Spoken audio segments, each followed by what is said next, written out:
हाँ जी स्टूडेंट्स, अज आप कवर करांगे जी जैन टू अप्रैल 2025 क्यू का टॉपिक। सो अज मैं फर्स्ट टॉपिक करवाउण जा रही हाँ एंड 100% हुण यही टॉपिक्स रहणगे जैन टू अप्रैल 2025 स्पीकिंग दे क्यू कार्ड यही पूछे जा रहे ने एंड इहदा PDF अवेलेबल आ। तुसीं की करना है www.englishwithroop.com सर्च करना है गूगल ते जाके, दैन उत्थे तुहानूं ये PDF अवेलेबल हो जाएगा।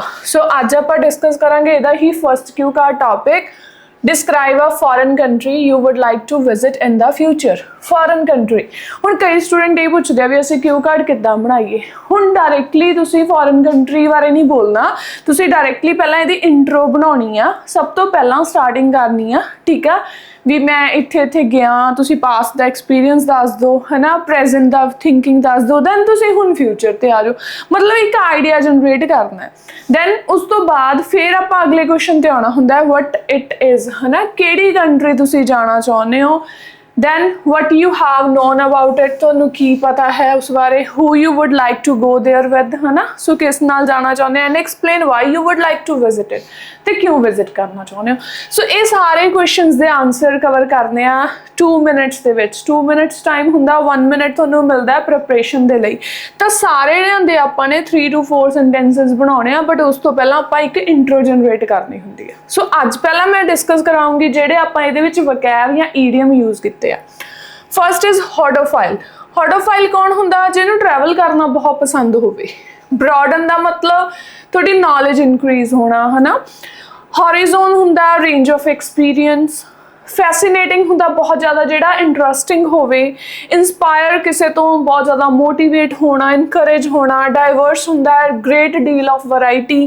ਪਲੈਥਰਾ ਅਗੇਨ ਮੈਨੀ ਨੂੰ ਕਿਹਾ ਜਾਂਦਾ ਹੈ। ਇੰਗੇਜ ਹੋਣਾ, ਇਨਵੋਲਵ ਹੋਣਾ, ਪਾਰਟੀਸਪੇਟ ਹੋਣਾ। ट्रैंकुअलिटी की होंगी है बहुत ज़्यादा काम पीसफुल, है ना। मैजेस्टिक होंदा है जिहड़ा बहुत ही ज़्यादा, मैजेस्टिक की होंदा जी जिहड़ा बहुत ही ज़्यादा वधिया होवे, ठीक है, उन्होंने आपां मैजेस्टिक कह दिंदे आ। जिवें इत्थे लिखिया है ग्रैंडियोर, ठीक है, ब्यूटी। नैक्सट है इग्नाइट। इग्नाइट का मतलब स्पार्क, है ना, एक स्पार्क आ स्ट्रॉन्ग फीलिंग, है ना, डेवलप होनी एक स्ट्रॉन्ग फीलिंग, उन्होंने आप बोलते हैं ignite. Next is crystal clear, जिहड़ा बहुत ज़्यादा क्लीयर होवे। नैक्सट वास्ट होंदा है ग्रेट, बहुत ज़्यादा। नैक्सट इज पैनोरेमिक होंदा है वाइड या unbroken view of an area.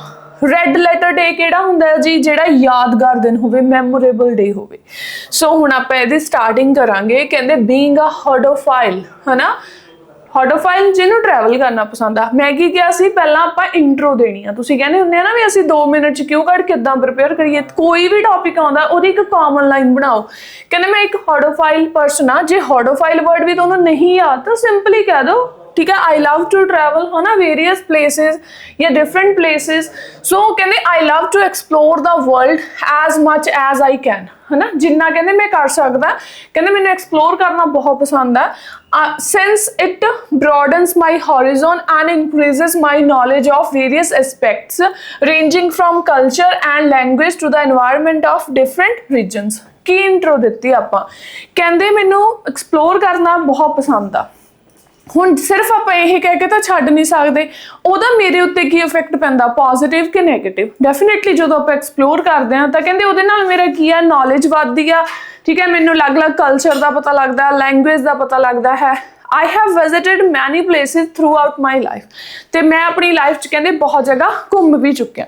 Intro ਦੇਣੀ ਬਹੁਤ ਜ਼ਰੂਰੀ ਆ ਕਿਉਂਕਿ ਇਹਦੇ ਨਾਲ ਹੀ ਤੁਹਾਡਾ ਟਾਈਮ ਪੂਰਾ ਹੋਊਗਾ। ਅਦਰਵਾਈਜ਼ ਤਾਂ ਤੁਹਾਨੂੰ ਇਹੀ ਮਿਲਦਾ ਹੁੰਦਾ ਹੈ ਕਿ ਤੁਹਾਡਾ ਟਾਈਮ ਨਹੀਂ ਪੂਰਾ ਹੋਇਆ, ਸ਼ਾਰਟ ਲੈਂਥ ਆ, ਇੰਨੇ ਮਿੰਟ ਦਾ ਰਹਿ ਗਿਆ ਟੌਪਿਕ। ਤਾਂ ਇੰਟਰੋ ਜਨਰੇਟ ਕਰੋ, उस टॉपिक के रिलेटेड कुछ भी बनाओ, उस टॉपिक नू रिलेट करके। हुण आओ अपने टॉपिक ते। कहंदे however today I am going to shed some light on one of the most fascinating countries I have ever dream of visiting, Canada.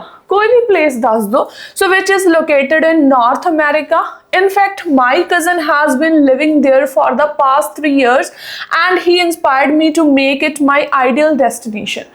ਕਹਿੰਦੇ ਮੈਂ ਕਿੱਥੇ ਜਾਣਾ ਚਾਹੁੰਦਾ, ਕੈਨੇਡਾ 'ਚ। ਆਲਰੇਡੀ ਮੇਰਾ ਕਜ਼ਨ ਉੱਥੇ ਰਹਿ ਰਿਹਾ ਤੇ ਉਹਨੇ ਮੈਨੂੰ ਇੰਸਪਾਇਰ ਕੀਤਾ ਹੈ। I also research it online, ਮੈਂ ਰਿਸਰਚ ਵੀ ਕੀਤਾ and the ocean of information I found showed me how diverse this country is with its unique culture and amazing weather। ਉਸ ਤੋਂ ਇਲਾਵਾ ਮੈਂ ਸਰਚ ਵੀ ਕੀਤਾ उत्थे ओशन ऑफ इन्फॉर्मेशन है। ओशन मतलब खजाना इन्फॉर्मेशन का। मैंने बहुत इन्फॉर्मेशन मिली जिसने मैंने शो किया भी यह कंट्री कितनी डाइवर्स है। डाइवर्स का मतलब जिथे अलग अलग आप कह दिए रीजनस के लोग रहते होण, यूनीक कल्चर है ना, वैदर बहुत वधिया है। कहते more over Canada offers a plethora of amenities, बहुत सारे सहूलतां ने। Children there have more opportunities to engage in practical knowledge rather than theoretical learning which helps them gain significant benefits in their preferred careers। ठीक है, practical knowledge है। Along with this, इस तो इलावा कहते होर की है ये नाल ही, due to the lack of pollution कहते Canada boasts stunning natural beauty. ठीक है, सो लैक ऑफ की है, पोल्यूशन है उत्थे, ब्यूटी ज़्यादा है। My heart was stolen by Canada ever since I saw pictures of its varied landscape including majestic mountain, forested valleys and blue rivers and lakes with crystal clear water. So कहते मेरा heart was stolen, कि कदों stolen हो गया सी मेरा heart, बल्कि मैं बहुत ज़्यादा की होया से इनकरेज होया से इस कंट्री तो पिक्चर्स नू देख के भी, इन्नियां खूबसूरत पिक्चर्स नू देख के। These images ignited my imagination about how beautiful this country must be, है ना। सो इन्हां पिक्चर्स ने कहते मेरे लाइक एक क्यूरियोसिटी पैदा करती, इग्नाइट करती, स्पार्क करता कि हाँ यह प्लेस कहते किन्नी क ज़्यादा ब्यूटीफुल होगी, है ना। सो उस तो बाद कहते it is a vast country with cold winters, बहुत वड्डी कंट्री है, विंटर लाइक ज़्यादा होंदा है ना, उत्थे ठंड होंदी है। Which is my favourite weather for wearing warm clothes, तो वो मेरा फेवरेट वैदर भी आ। I would love to visit Canada with my family, मैं फैमिली नाल विजिट करना पसंद करूँगा, as it would be a great way to enjoy and create memorable experience together. असीं क्रिएट करांगे कुछ like memorable experiences. In fact, my desire to visit is fueled by a combination of natural beauty। Fueled by ਦਾ मतलब भी मेरा उत्थे जान दा main ਉਹ क्यों आ, भी मैं क्यों जाना चाहना है, भी क्यों मैं इनकरेज होया नेचुरल ब्यूटी कारण। ट्रैंक्विलिटी होंदी है, बहुत ज़्यादा peaceful atmosphere and a wide range of attractions such as Niagara Falls, the Canadian Rockies and many more places I want to explore. So it is a vast country with a mixture of two languages, French and English। ये भी तुम explain कर दो, है ना। Fortunately my family and I are planning to visit next year plan कर रहे हैं। If everything goes according to plan we will stay there for 1 or 2 months। अगर साढ़े प्लानिंग अकॉर्डिंग चलिया तो असीं 1 to 2 महीने रहांगे। I am very excited to enjoy the beautiful panoramic views, authentic cuisines and many other things। so views नू कहने भी लाइक मैं बहुत ज़्यादा excited हाँ, मैं वो views देखूँगा, cuisines मतलब कि different dishes food दे विच, है ना, होर other things दे लई। when I get the opportunity to visit it will surely be a red letter day for me।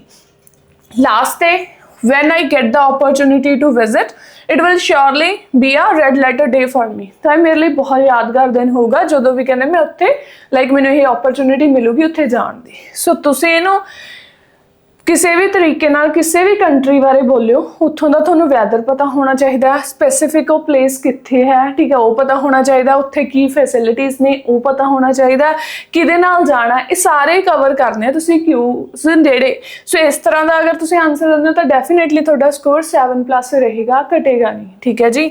सो हुण आपां कवर करदे हां फॉलोअप्स। फर्स्ट है व्हाट मेक्स कंट्रीज डिफरेंट, की डिफरेंट बनाउंदा उत्थों दा फूड, कल्चर, लैंग्वेज, है ना। Countries are distinct due to their unique cultures, languages, traditions, geographical features and historical backgrounds। कई बार बच्चे आंसर दिंदे हैं उन्होंने सिर्फ 1 या 2 चीज़ां ही पता होंदियां, एटलीस्ट 3 to 4 थिंग्स तो दसो उस कंट्री बारे जे तुसीं बोलिया, है ना, या किसी भी कंट्री बारे तुहानूं पुछया गया। These factors shape the lifestyle, social norms and values of the people living there। So ये मेन फैक्टर्स ने जिहड़ी कंट्रीज़ नूं डिफरेंट बनाउंदे आ। Next do you think reading is a good way to get to know other countries why. यह question बहुत popular रहा, like सिर्फ रीड करके ही कहते रीड करना ही गुड वे आ भी होर कंट्रीज़ बारे जानना एंड हाउ। अगर यस च आंसर देना यस च दे दो, नो च देना तो नो च भी दे सकते हो। यस कहते reading is a great way to understand other countries as it provide insight into their history. Ideas provide करते हैं कहते culture, social dynamics. Books, articles and travel guides offer detailed perspectives that might not be accessible through other means। सो ਇਹਦਾ answer ਕਿਵੇਂ ਕਰੋਗੇ, ਚਾਹੇ ਤੁਸੀਂ yes ਚ ਦੇ ਦਿਓ ਚਾਹੇ ਨੋ ਚ ਦੇ ਦਿਓ। ਯੈਸ ਕਹਿੰਦੇ, ਆਪਾਂ ਇੱਥੇ ਯੈਸ ਚ ਦੇ ਰਹੇ ਹਾਂ। Reading is a great way to understand other countries as it provides insight into their history, culture and social dynamics. So definitely ਕਹਿੰਦੇ ਇਹ ideas provide ਕਰਦਾ history ਬਾਰੇ, culture ਬਾਰੇ।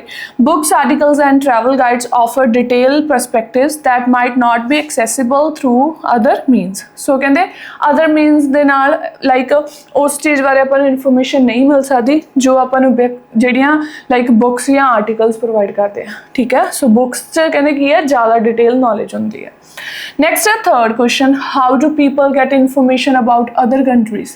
लोग कहते किवें इन्फॉर्मेशन गेट कर सकते हैं, डिफरेंट वेज ने। People get information about other countries through various sources such as books, documentaries, news, online platform, travel experiences and social media.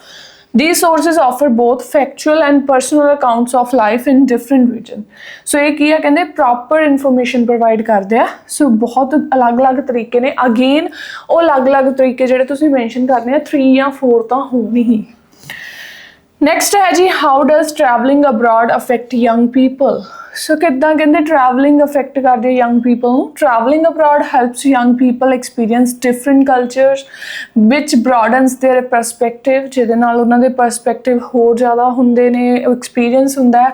It makes them more independent, better at understanding global issues and boost their confidence. So positive way ਨਾਲ ਦੱਸਿਆ ਕਿ ਉਹਨਾਂ ਨੂੰ experience ਮਿਲਦਾ ਹੈ ਨਾ, knowledge gain ਕਰਦੇ ਆ, ਉਹਨਾਂ ਦੀ ਇੰਡੀਪੈਂਡੈਂਸ ਹੋ ਜਾਂਦੇ ਆ ਉਹ, ਹੈ ਨਾ, ਰਿਲਾਈ ਨਹੀਂ ਕਰਦੇ, ਅੰਡਰਸਟੈਂਡਿੰਗ ਵੱਧ ਜਾਂਦੀ ਹੈ।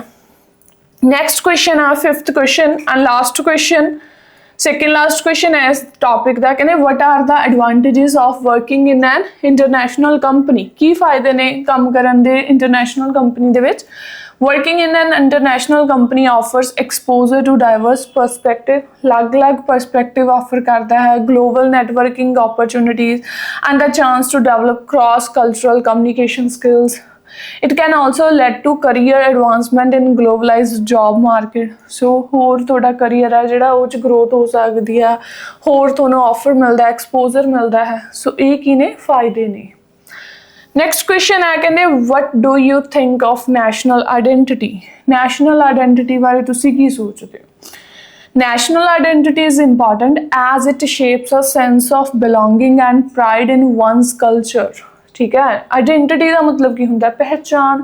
सो कहते ये बहुत इंपॉर्टेंट है, ये थोड़ा पता लगता है सेंस ऑफ बिलोंगिंग का, ठीक है, थोड़े कल्चर का, ट्रेडिशंस एंड वैल्यूज।